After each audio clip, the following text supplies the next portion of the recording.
7 years ago, the Kethvari Dominion was burning from the inside. It was not a war that outsiders could see. There were no fleets clashing in open space, no planets on fire, no refugees streaming across borders. It was quieter than that, and far more dangerous. 3 of the great noble houses had turned against Queen Jareen. They called her rule outdated. They said she was too old, too cautious, too unwilling to expand the Dominion's territory through force. They whispered in the corridors of power, and those whispers were slowly becoming shouts. Jareen had ruled for 400 years. She had fought 17 wars, negotiated over 100 treaties, and outlived every enemy who had ever challenged her. But this was different. This was her own people turning against her. And the worst part was that she was tired. Not physically, because the Kethvari body did not weaken the way human bodies did, but somewhere deeper than bone and chitin. She was tired of being a symbol instead of a person, tired of being feared instead of understood. Then the humans arrived. The Human Confederacy sent a diplomatic envoy to Keth Prime, hoping to open formal relations between the two civilizations. It was a small team. 6 diplomats, 2 translators, 4 security officers, and 1 technical advisor who had been assigned to maintain the communication systems between the two sides. That technical advisor was Sam Whitfield. He was 27 years old at the time, thin, brown-haired, with a crooked smile and a habit of talking with his hands when he got excited about something. He was not important. He was not senior. He was the kind of person that most diplomats forgot was in the room. But Zarien noticed him on the very first day. The translation arrays between human language and the Kethvari tongue had been causing problems for months. Subtle errors in the system were turning polite phrases into insults. The Kethvari word for honored ally was being translated as something close to tolerated pet. Negotiations had nearly collapsed twice because of it. The human diplomats blamed the Kethvari technology. The Kethvari engineers blamed the human language. Everyone pointed fingers and nothing got fixed. Sam fixed it in 2 days. He did not ask for permission. He did not file a report. He simply sat down with the Kethvari lead engineer, a gruff old male named Vreth, who had never spoken to a human before, and started taking the system apart piece by piece. He learned enough Kethvari in those 2 days to identify the specific sound frequencies that the translator was misreading. He adjusted the filters, and he did all of it, while cracking jokes that Vreth did not understand, but somehow found amusing anyway. When the next diplomatic session ran smoothly for the first time in 6 months, the human diplomats took the credit. Sam did not correct them. He just went back to his workstation and started optimizing the audio clarity. Jarien watched all of this from her throne. She began requesting Sam's presence at informal meetings. At first, her advisors were confused. Why would the Queen want to speak with a low-ranking human engineer? But Jarien did not care about rank. She cared about honesty. And Sam Whitfield was the most honest creature she had ever met. He did not bow to her because protocol demanded it. He bowed because he wanted to show respect. He did not eat the Kethvari food because he was told to be polite. He ate it because he was genuinely curious about the taste. When he found one dish too bitter, he said so, and then he asked how to prepare it differently, and the royal kitchen staff spent an entire afternoon teaching him while he scribbled notes on his sleeve because he had forgotten to bring paper. He asked questions that no one else asked, not political questions, real questions. What did Jarien do when she was not ruling? Did she have hobbies? What was her favorite color? Had she ever seen a sunset on an ocean world? When she told him the Kethvari did not have a word for hobby because their culture viewed all activity as duty, he looked genuinely sad for a moment and then said, "Well, that is the first thing we should fix." Over the course of a year, something happened that neither of them expected. They became friends. Not allies, not political partners, friends. Jarian found herself looking forward to Sam's visits the way she had not looked forward to anything in centuries. Not the polite, controlled laugh she used in court.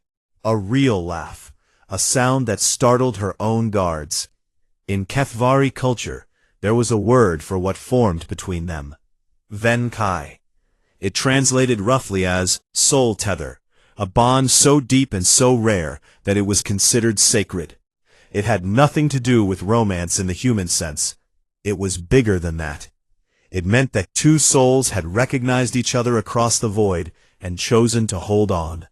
Jarian never told Sam about the word. She was afraid it would frighten him. She was afraid he would think she was being strange or possessive. So she kept it to herself and simply treasured every conversation, every shared meal, every evening where he sat beside her on the palace balcony and pointed out which stars he thought were prettiest. Then the human government recalled its envoy. The orders came suddenly. Political shifts back in human space. Funding cuts. New priorities. The diplomatic team was being pulled out. Sam had no choice. He was not a free agent. He was a government employee, and his government wanted him elsewhere. On his last night on Keth Prime, Sam came to say goodbye. He stood in front of Jareen in the Great Hall, looking small and uncomfortable, and said, "I am not good at this kind of thing. I just wanted to say that this past year was the best year of my life, and I do not think I will ever meet anyone like you again." Jareen said nothing. She simply reached out and pressed one of her 4 hands against his chest, over his heart, the Kethvari gesture of deepest affection. Sam put his hand over hers. They stood like that for a long time. Then he left. For 5 years after that, Jareen continued to rule. She crushed the rebellion of the noble houses. She expanded trade routes. She strengthened her empire. And not a single day passed when she did not think of the human engineer who had made her laugh. Active. When the report reached Jareen, she was in a council meeting discussing border disputes. She read the report, stood up, and walked out of the room without a word. The council members stared at each other in shock. Within the hour, the entire royal fleet was mobilizing. General Drouth, her most loyal commander, found her on the bridge of the flagship. "My queen," he said carefully, "we are taking a war fleet into neutral space for one human. If the human government sees us, they will assume invasion." Jareen looked at him with eyes that had shifted to a deep, burning gold. "Then they will be wrong," she said, "and if they try to stop me, they will learn exactly how wrong they are." Drouth had served his queen for 200 years. He had seen her face down enemy armadas without blinking, but he had never seen her look like this. This was not the face of a ruler making a political decision. This was the face of someone who had been separated from a part of their own soul and was going to get it back, no matter what stood in the way. He bowed his head. "As you command." The fleet jumped to faster-than-light speed and vanished from Kethvari space, like a blade cutting through silk. Zarian stood at the viewport, watching the stars stretch into lines. Her hand rested over the place on her chest where a Venkai bond lived, steady and sure, and pulling her forward across the dark. "Hold on, Sam," she whispered. "I am coming." Sam was talking to Otis when the ground started shaking. It was not an earthquake. He had felt earthquakes before on Valon 4, small tremors caused by the planet's unstable core, little vibrations that rattled his shelves and made his water cup dance across the table. This was different. This was deep and constant and growing stronger, like the entire planet was humming with a sound too low for human ears to hear. Otis tilted his cracked optical lens upward. "Atmospheric disturbance detected, Engineer Whitfield. Multiple objects entering upper atmosphere." Sam froze. In 3 years, nothing had entered the atmosphere of Valon 4. Not a ship, not a probe, not a piece of space debris large enough to register. The sky above this planet was as empty and dead as the ground beneath it. Until now. He grabbed the battered pair of binoculars he had salvaged from the ship's navigation room and ran outside. The wind was still for once.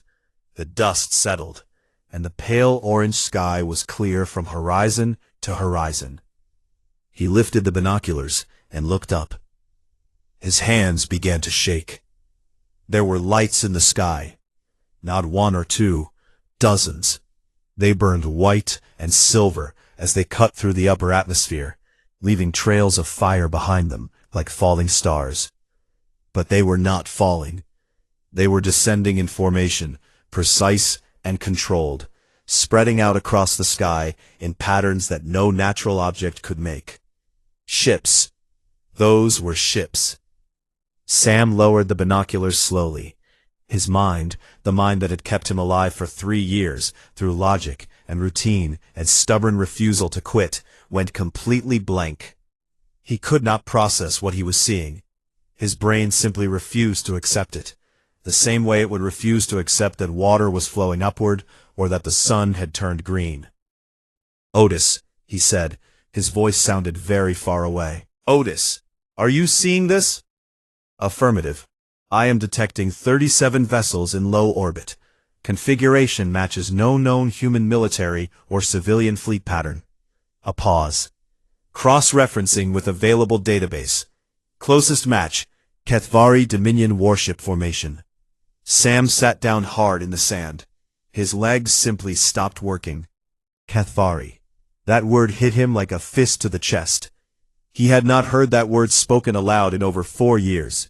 He had not allowed himself to think about it, about them, about her, because thinking about it made the loneliness worse, and the loneliness was already bad enough to kill him on its own. But they were here. They were actually here. A single ship broke away from the formation and began descending toward the surface. It was smaller than the others, but still massive by human standards. A sleek vessel with swept-back wings and a hull that shimmered with the same silver-blue color that Sam remembered from a palace balcony on a world very far from here. It was flanked by 4 smaller craft, honor guard vessels, flying in tight formation around it, like protective hands. A royal shuttle. He knew what that was. He had seen one before, years ago, on the day he first arrived at Keth Prime, as a nobody engineer with a crooked smile and a toolbox. The shuttle landed 200 meters from his shelter. The sand blew outward in a great circle from the force of its engines, and Sam shielded his face with his arm until the wind died down. When he lowered his arm, the shuttle was there, solid and real and impossible, sitting on the surface of his dead little world, like a diamond dropped in mud. The rear ramp began to lower. Warm light spilled out from inside, golden and soft, so different from the harsh orange glare of Valen 4 that it almost hurt to look at. Figures appeared at the top of the ramp. Kethvari soldiers, tall and armored, their chitin polished to a mirror shine, carrying ceremonial weapons that could cut through starship hull plating. They descended the ramp and took positions on either side, forming a corridor of honor. And then she appeared. Queen Jarian stepped into the light of the Valen sun, and the world stopped. She was exactly as he remembered. 9 feet tall, 4 arms, silver-blue chitin that caught the sunlight and broke it into tiny rainbows along her edges. A face that was alien and beautiful and utterly unlike anything human, with sharp angles and smooth planes, and those eyes, those enormous dark eyes that shifted color with her emotions, like living gemstones. Right now, those eyes were the deepest, most impossible shade of gold he had ever seen. She walked down the ramp with the careful grace of someone who ruled an empire. Every step was measured, every movement controlled. The honor guard did not move. The soldiers did not breathe. The only sound on the entire planet was the soft click of her feet on the metal ramp, and then the crunch of her steps on the sand. Sam stood up. He did not know how. His legs were shaking so badly that standing should have been impossible. He was filthy, covered in dust and dried sweat, his clothes patched together from a dozen different fabrics. His skin burned dark by 3 years of alien sunlight, his body thin and scarred and worn down to almost nothing. He looked like what he was, a man who had been surviving instead of living for a very long time. Jarian crossed the distance between the shuttle and Sam in long, steady strides. She did not run. Running would have been beneath her station, and even now, even in this moment, she carried herself like what she was. But her pace was fast, faster than protocol allowed, faster than her advisors would have liked, because protocol and advisors and the opinions of every living creature in the galaxy meant absolutely nothing to her right now. She stopped 3 feet in front of him. Sam looked up at her. His mouth opened. He wanted to say something. He wanted to say 100 things. He wanted to say her name, to thank her, to ask her how, to tell her about the greenhouse and the tomato plant, and the nights when he almost gave up. But nothing came out. 3 years of talking only to a broken drone had not prepared him for this. Words were too small for what he was feeling. Jareen looked down at him. Her gold eyes studied his face, his scars, the lines that 3 years of solitude had carved into his skin. She saw everything, the weight he had lost, the gray in his hair that had not been there before, the way his hands trembled at his sides. She saw all of it, and something in her expression shifted from royal composure to something raw and open and deeply, terribly sad. She knelt. The queen of the Kethvari Dominion, ruler of 1,000 worlds, commander of the most powerful fleet in the known galaxy, knelt in the sand of a worthless desert planet so that she could be at eye level with one human man. She reached out with one of her right hands, the large one, the one that could crush stone, and touched the side of his face, with a gentleness that made the honor guard look away, out of respect for something private. Her voice was deep and resonant, and trembling in a way that Sam had never heard before. She spoke in his language, the language he had taught her during long evenings on the palace balcony, the language she had practiced alone in her chambers for years so she would not forget it. "Let us go back." Sam pressed his forehead against her palm. The chitin was cool and smooth and real, so impossibly real after 3 years of nothing but sand and silence and his own voice echoing off metal walls. "You found me," he whispered. "I never stopped looking," she said. Something broke inside Sam then, not in a bad way, in the way a dam breaks when the water behind it has been building for too long. 3 years of loneliness, 3 years of fear, 3 years of waking up every morning to the same empty sky and the same quiet question of whether today was the day he would finally give up. All of it came rushing out of him at once. His shoulders shook. His breath came in ragged gasps. He did not make a sound, but the tears cut clean lines through the dust on his face. Jareen lifted him off the ground as if he weighed nothing.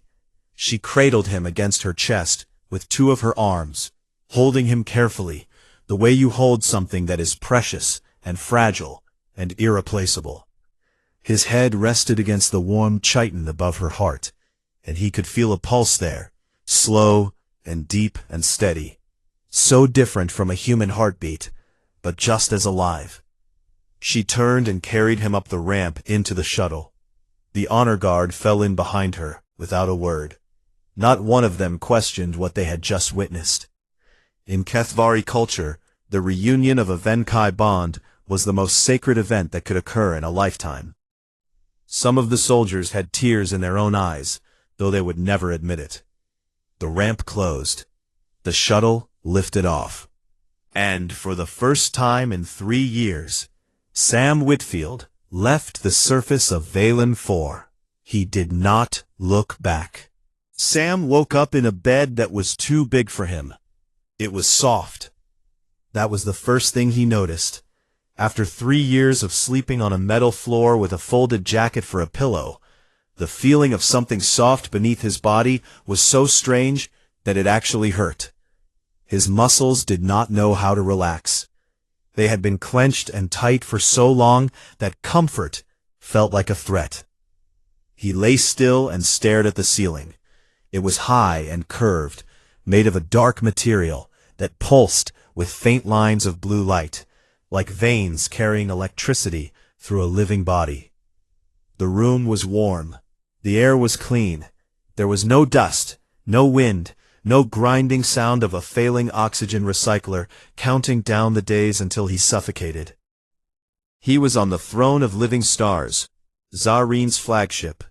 A soft chime sounded, and a door slid open.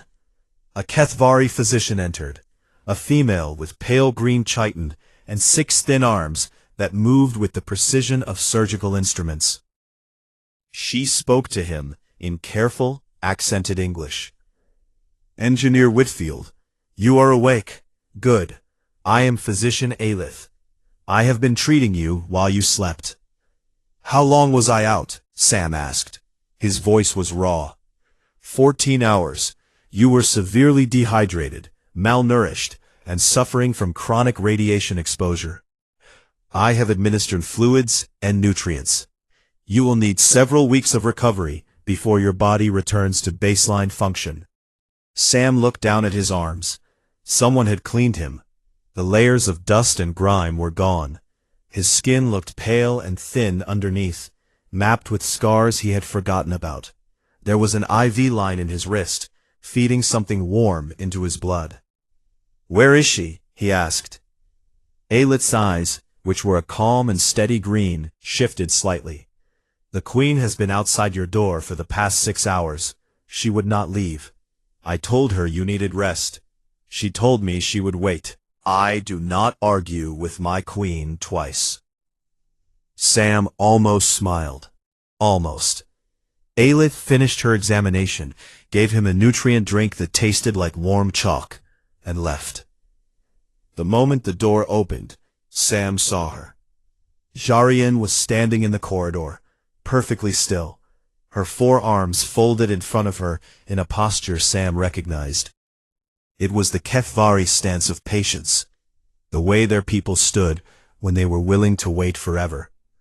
She saw him looking, and stepped inside. The door closed behind her. For a moment, neither of them spoke. They just looked at each other. 3 years of absence filled the space between them like water filling a crack in stone, pressing into every gap, every silence, every unsaid word. "You look terrible," Jarian said. Sam laughed. It was a broken, rough sound, more like a cough than a laugh, but it was real. "You look exactly the same," he said. "I am 614 years old. I do not change quickly." "Must be nice." She sat beside his bed, folding her long legs beneath her in a way that made her only slightly taller than him. Her gold eyes studied his face with an intensity that would have made anyone else uncomfortable. But Sam was not anyone else. He had sat across from those eyes 100 times on a palace balcony a lifetime ago, and he had never once looked away. "Tell me," she said simply. So he told her. He told her about the crash, about the bodies, about the 12 hours trapped in the storage compartment, not knowing if the air would run out before he could dig his way free. He told her about building the shelter, about the greenhouse, about the tomato plant that he had talked to like a friend, because there was no one else. He told her about Otis, and she made a soft clicking sound that he knew meant amusement. He told her about the nights, the long and terrible nights when the silence pressed in so hard that he could hear his own blood moving through his veins, and the only thing that kept him from walking out into the desert and not coming back was the stubborn, stupid, pointless belief that tomorrow might be different. He told her about the oxygen recycler failing, about the 4 months he had left, about sitting on the ridge and asking the empty sky if anyone remembered him. Jarian listened to every word without interrupting. When he finished, she was quiet for a long time. Then she reached out and placed her hand over his, her large fingers wrapping around his thin ones, with a care that made his chest ache. "I remembered," she said. "Every day, I remembered." They sat like that for a while, not speaking, just holding on. The peace did not last. 3 days later, the fleet was crossing through the neutral zone between Cathvari and human space when the proximity alarms went off. Sam was on the bridge, standing beside Jareen, still thin and weak but refusing to stay in bed, when the tactical display lit up with new contacts. Human warships, 6 of them, a patrol squadron led by a heavy cruiser.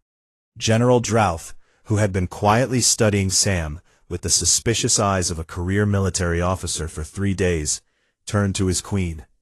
"Human naval patrol, they are powering weapons." A communication channel opened. A woman's voice, sharp and professional, filled the bridge. "Cathvari Fleet, this is Commander Lyra Holt of the Human Confederacy vessel Ironclad. You are operating a battle fleet in neutral space in violation of the Boundary Accord. Power down your weapons and prepare to be boarded. Any human captives are to be released immediately." Drouth's hand moved to his weapon console. "My queen, they are outnumbered 30-1. Give the word, and I will remove them." "No," Jarian said. "They are threatening us. They are protecting their people. That is what good soldiers do." She looked at Sam. "Can you speak to them?" Sam nodded. He was tired. His legs were unsteady. The bridge was enormous and alien, and filled with beings twice his size. But talking was something he knew how to do. It was the reason he was standing here in the first place. He stepped forward to the communication array. Drouth watched him with narrow eyes, but did not interfere. Sam opened the channel. "Commander Holt, this is Sam Whitfield, formerly Chief Engineer of the colony ship Starward Ember, registration number Echo 774. I am a guest of Queen Jareen of the Cathvari Dominion. She came to Valen 4 to rescue me after I was stranded there for 3 years.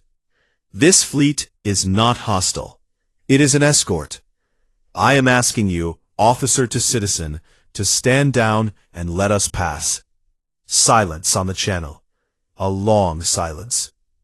Then Holt's voice came back, different now, less sharp, more careful. "Sam Whitfield was declared dead 2 years ago. How do I know this is not a trick?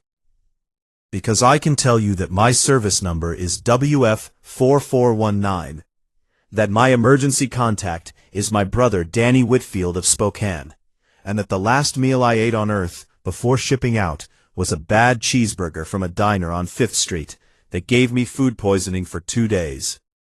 Check your records. I will wait." Another silence, longer this time. Sam could hear the hum of the Cathvari bridge systems and the quiet breathing of 100 alien officers watching him. Holt's voice returned. "Whitfield, Sam J., declared lost with all hands. Service number matches." A pause. "I will be coming aboard to verify in person, alone. If this is legitimate, we will escort you to the border." Drouth started to object. Jarian raised one hand and he went quiet. "Agreed," Sam said. "We will be waiting." Commander Holt arrived on the flagship 40 minutes later. She was a tall woman with short dark hair and the kind of face that showed every thought she was having, whether she wanted it to or not. She stepped off her shuttle into the Cathvari hangar bay, surrounded by towering alien soldiers, and did not flinch. Sam respected that immediately. She looked at him for a long time. She looked at his scars, his thin frame, the way he stood close to Jarian without fear. She looked at the Queen, who looked back at her with patient, golden eyes. She looked at the crew, who watched Sam with something that was not deference to a prisoner, but respect for someone important. "You are not a hostage," Holt said. It was not a question. No, Sam said, and you do not want to come back to human space. Sam hesitated. He thought about Earth. He thought about his mother's kitchen, and Danny's laugh, and the smell of rain on concrete, and 1,000 small things that made up a life he used to have. Then he looked at Jariin, who was watching him with an expression she would never show to anyone else in the universe. I am already home, he said. Holt studied him for another moment. Then she nodded once, sharp and final, the way soldiers acknowledge something they understand, even if they cannot explain it. I will escort your fleet to the border, she said. And Whitfield, for what it is worth, I am glad you are alive. Thank you, Commander. Holt turned to leave, then stopped. She spoke, without looking back. Your brother, Danny, he thinks you are dead. The whole family does. They held a funeral. Sam closed his eyes. That hurt. That hurt more than the crash, more than the loneliness, more than 3 years of sand and silence. Can you get a message to him? Sam asked. I will see what I can do. She walked back to her shuttle. The hangar door closed behind her, and the fleet moved on, 2 civilizations traveling side by side through the dark, held together by the word of one man, who had learned a long time ago that the most powerful thing in the universe was not a weapon. 6 months later, Sam Whitfield stood on the balcony of the royal palace of Keth Prime and watched the sun rise over a city that stretched to the horizon in every direction. It was not an orange sky here, it was deep blue, almost purple, and the sun was a soft white star that painted everything in clean pale light. The buildings below were tall and curved, grown as much as built, made from a living crystal that the Kethvari had been cultivating for thousands of years. The streets were wide and lined with dark trees that hummed when the wind moved through them. It was beautiful. It had taken Sam 3 months to stop staring at it every morning like a man who had never seen a color before. He was healthier now. Physician Aelith had done her work well. The weight had come back. The radiation damage was healing. The scars on his hands and face would never fully disappear. But Sam did not mind them. They were proof that he had been somewhere and survived. He had also been busy. In the 6 months since his arrival on Keth Prime, Sam had done what Sam always did. He worked. He noticed problems, and he fixed them. The Kethvari infrastructure was ancient and powerful, but it had blind spots, places where tradition had overruled efficiency, where old methods continued simply because no one had thought to question them. Sam questioned everything. It was his nature. He redesigned the water distribution system in the Palace District, borrowing principles from human engineering that cut energy waste by nearly 1/3. He introduced modular repair techniques to the Kethvari shipyard engineers, who had always built components as single, massive pieces that had to be entirely replaced when they broke. He taught them how to build in sections, so that a broken part could be swapped out in hours instead of days. The shipyard chief, an enormous old Kethvari named Hoth, who had been building warships for 3 centuries, had looked at Sam's designs in silence for 10 minutes, and then said, "This is obvious. Why did we not think of this?" "Because you were not desperate enough," Sam said. "Humans get creative when things break." Word spread through the Dominion. The Queen's human, the one who had survived alone on a dead world for 3 years, the one who fixed things, the one who spoke their language badly but sincerely, who bowed when he did not have to, who treated every Kethvari he met as if they were the most interesting person in the room. The Kethvari had always seen humans as fragile, short-lived creatures, burning through their tiny lifespans in a rush of noise and chaos. Sam did not change that view entirely, but he added something to it. Humans were fragile, yes, but they were also impossibly stubborn. They did not stop. They did not quit. They broke, and they healed, and they broke again, and they kept going. And somehow, through sheer refusal to lie down and die, they built things that lasted. General Drouth, who had watched Sam with suspicion for months, finally approached him one evening in the palace garden. The old general was missing 2 of his 4 arms from a battle fought before Sam's grandparents were born. He stood beside Sam and looked out at the garden in silence for a long time. "I did not understand," Drouth said at last, "why she went to such lengths for you. You are small. You are soft. You will be dead in 50 years, while she lives for centuries more. I thought it was weakness." Sam waited. "I was wrong," Drouth said. "I watched you talk down a human war fleet with nothing but words. I watched you rebuild systems that my best engineers could not improve. I watched you survive something that would have killed any Kethvari I have ever known. You are not strong the way we are strong. You are strong in a way I do not have a word for." "Stubborn," Sam said. "The human word is stubborn." Drouth made the clicking sound that meant amusement. "Then humans are the most stubborn creatures in the galaxy, and perhaps that is why my queen chose one." It was the closest thing to approval Sam had ever received from the general. He took it. The diplomatic summit came together faster than anyone expected. Commander Holt had filed her report. The Human Confederacy, intrigued by the idea of formal relations with the Kethvari Dominion, had agreed to send an envoy. Zarian had proposed a summit on Keth Prime, the first time human diplomats would set foot on the Kethvari homeworld in an official capacity.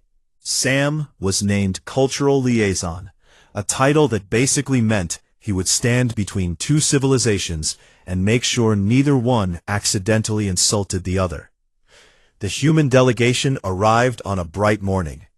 3 diplomats, a security detail, a cultural studies team, and 1 additional person who was not on the official roster. Sam was waiting in the landing bay when the shuttle doors opened. He saw the diplomats first, serious-faced men and women in formal uniforms. Then the security team, armed and watchful. And then, at the back of the group, a young man with brown hair and a familiar crooked smile that hit Sam like a punch to the heart. Danny Whitfield, his little brother, 26 years old now, taller than Sam remembered, with the same restless energy and the same habit of talking with his hands. Danny saw Sam and stopped walking.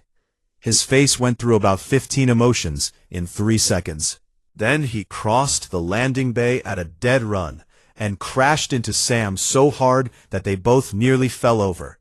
"You idiot," Danny said into Sam's shoulder. His voice was shaking. "You absolute idiot. 3 years. 3 years and you could not figure out how to send a message." "The mailbox was broken," Sam said. Danny laughed. It was a wet, messy laugh, the kind that comes when someone is crying and refusing to admit it. He pulled back and looked at his brother, really looked, taking in the scars, the new lines on his face, the way Sam carried himself now, heavier and steadier than before, like a man who had been tested by something enormous and come through the other side. "Mom never believed it," Danny said quietly. "When they told us you were dead, she never believed it. She kept your room the same, would not let anyone touch it. She said she would know if you were gone, and she did not feel it." Sam's eyes burned. "Tell her I found a home, Danny. Tell her I am okay." "Tell her yourself. She is going to kill me if I do not bring back a video message at least." Deal. The state dinner that evening was the largest diplomatic event in Kethvari history. The great hall of the palace, a vast chamber of living crystal and flowing light, was filled with representatives from both civilizations. Kethvari nobles in ceremonial armor sat beside human diplomats in formal dress. The food was a blend of both cultures, dishes that Sam had helped design over the past month, testing recipes until he found combinations that both species could enjoy. The Kethvari found human bread fascinating. The humans were cautiously impressed by the sweet fermented nectar that the Kethvari served in carved stone cups. Jarian sat at the head of the table, dressed in the full regalia of her station, her silver blue chiton polished until it glowed. She was magnificent. She was the most powerful being in the room, and everyone knew it. Sam sat at her right side. He wore simple clothes, clean but not fancy. His scars were visible. His hands, the hands that had rebuilt a life from wreckage, rested on the table in front of him. He did not look like he belonged at a royal table. He looked like exactly what he was, an engineer who had been pulled out of the dirt and given a seat at the center of history. When the meal was finished, Zarian stood. The hall fell silent. Even the crystal walls seemed to dim their glow, as if the building itself was listening. She spoke in both languages, switching between Kethvari and English, with a fluency that impressed every human in the room. For 600 years, I have led my people. I have won wars. I have built alliances. I have done everything that a ruler is expected to do. And in all of that time, I believed that strength was measured in territory held, enemies defeated, and power preserved. She paused. Her eyes shifted from deep violet to gold, and she looked at Sam. Then I met a human. He was not a warrior. He was not a leader. He was a man with a toolbox and a crooked smile who fixed a translation machine and asked me what my favorite color was. He did not try to impress me. He did not try to use me. He simply saw me, not as a queen, but as a person. And in doing so, he taught me something that 6 centuries of rule had not. The hall was utterly silent. True strength is not the refusal to fall, it is the refusal to stop getting back up. It is the choice to care about another being, even when the universe gives you every reason to stop caring. It is building a greenhouse on a dead world, because the act of growing something matters more than the odds against it. She looked around the room, at the Kethvari and the humans sitting side by side. This is what humans are. They are small, they are fragile, they live for the blink of an eye compared to my kind, and they are the most remarkable species I have ever encountered. Because they do not survive despite their fragility, they survive because of it. They know how short their time is, and so they fill every moment with a fire that burns brighter than any star. She extended one hand toward Sam. He took it, his small, scarred human hand wrapped around her long, powerful fingers, and they held on. This man is my Venkai, my soul tether. He crossed the stars, survived the void, and never stopped believing that tomorrow could be better than today. He is the reason we are all in this room together. And I am proud, more proud than I have words for in any language, to call him mine. Sam looked up at her. She looked down at him. And in that look was everything. 3 years of silence, 7 years of absence, a bond that had stretched across the galaxy and never broken. The hall erupted in applause, human and Kethvari together, a sound that had never been heard before on this world or any other. Later that night, after the diplomats had retired and the hall had emptied, Sam stood on the balcony again. The purple sky was full of stars. Somewhere out there, millions of miles away, Valun 4 was still turning, still empty, still dead. The wreckage of the starward Ember was still sitting in the sand. Otis was still in the shelter, powered down, waiting for an engineer who was never coming back. Sam made a mental note to ask Jareen to send a ship. He wanted Otis back. The little drone deserved better than a desert. Jareen joined him at the railing, her chiton glowing softly in the starlight. She did not speak. She did not need to. She simply stood beside him, the way she had stood beside him on a different balcony, on a different night, a lifetime ago. Sam leaned against her arm. She lowered one hand and rested it on his shoulder. "Thank you," he said quietly, "for finding me." "Thank you," she said, "for being worth finding." The stars turned above them, indifferent and eternal, but on the surface of Keth Prime, In the warm light of an alien palace, two souls who had found each other across the void stood together and watched the sky. Sam Whitfield had crossed the stars, survived the void, and found his way home. Not to a planet, not to a country, not to a house with a kitchen and a mother who sang off-key. Home was the one soul in the universe that had never stopped looking for him, and he was never going to leave again. The wind hit Sam Whitfield like a wall of broken glass. It was not really glass, of course. It was sand and dust and tiny pieces of rock that the desert threw at him every single day, as if the planet itself wanted him gone. He pulled the torn cloth tighter around his face and kept working on the solar panel. The bolts were rusted. His wrench slipped twice. His hands were cracked and bleeding in places he had stopped counting long ago. 3 years. That was how long he had been alone on this rock. Valen 4, that was the official name of this planet, written in some government file back on Earth. Sam had his own name for it. He called it Nowhere, because that was exactly what it was. A dry, dead, forgotten world at the edge of colonized space, where nothing grew, nothing moved, and no one came. He had arrived here aboard the Starward Ember, a colony ship carrying 200 people to a new settlement 3 systems away. Sam was the chief engineer. He kept the engines running, the water clean, and the lights on. It was a good job. He was proud of it. Then the reactor failed. It did not give warnings. It did not make sounds. It just stopped working, and then it exploded. And the Starward Ember fell out of the sky like a burning rock, and hit the surface of Valoon 4 so hard that the ground cracked open for a mile in every direction. Sam survived because he had been in the lower maintenance shaft checking a coolant line. The blast threw him into a storage compartment, and the emergency door sealed shut behind him.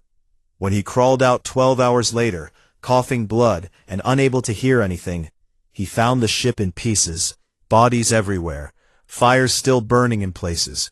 The distress beacon, the one thing that could have told anyone he was alive, had been destroyed in the explosion. He was alone. For the first 3 months, Sam did not think about the future. He just moved. He pulled supplies from the wreckage.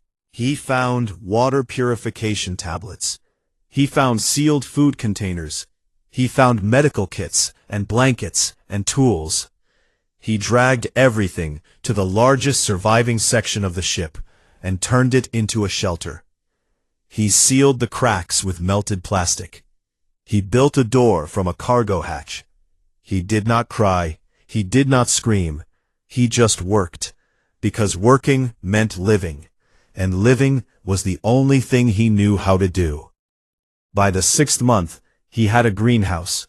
He built it from the cracked viewport glass of the bridge, propping the panels up with bent metal rods and filling the base with soil he dug from beneath the sand. The soil on Valen 4 was not good, but it was not completely dead either. He mixed it with nutrients from the medical supplies and planted seeds from the ship's emergency garden kit. Small green things began to grow. Lettuce, beans, a single tomato plant that he treated like a child. Otis was a maintenance drone, a small round machine about the size of a basketball with 2 mechanical arms and a cracked optical lens that made it look like it was always squinting.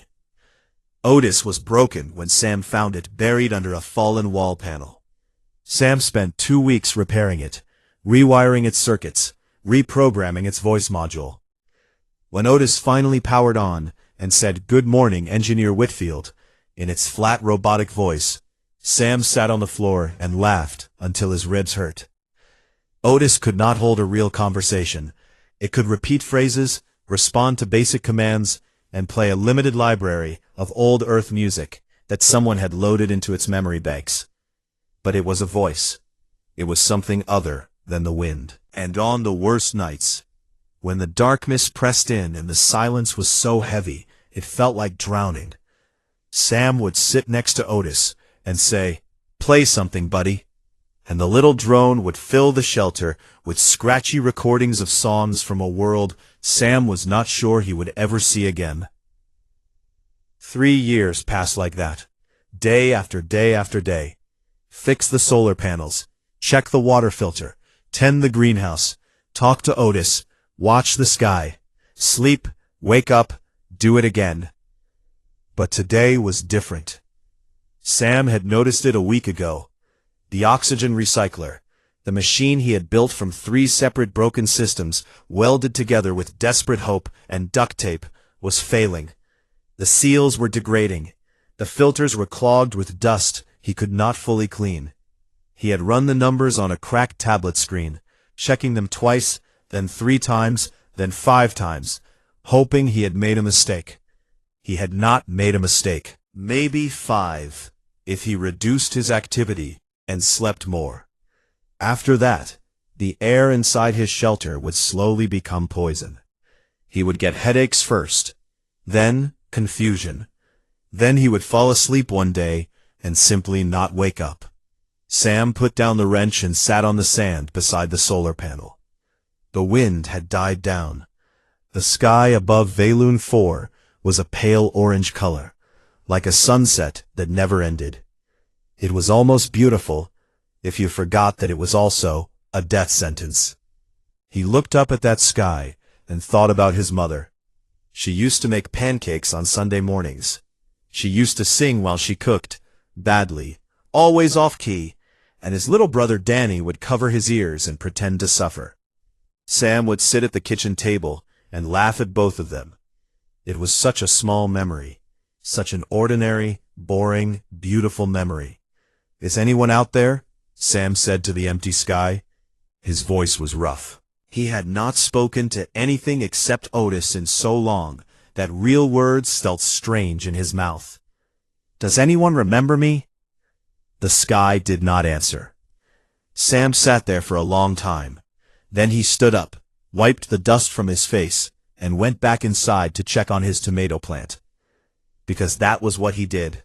He kept going.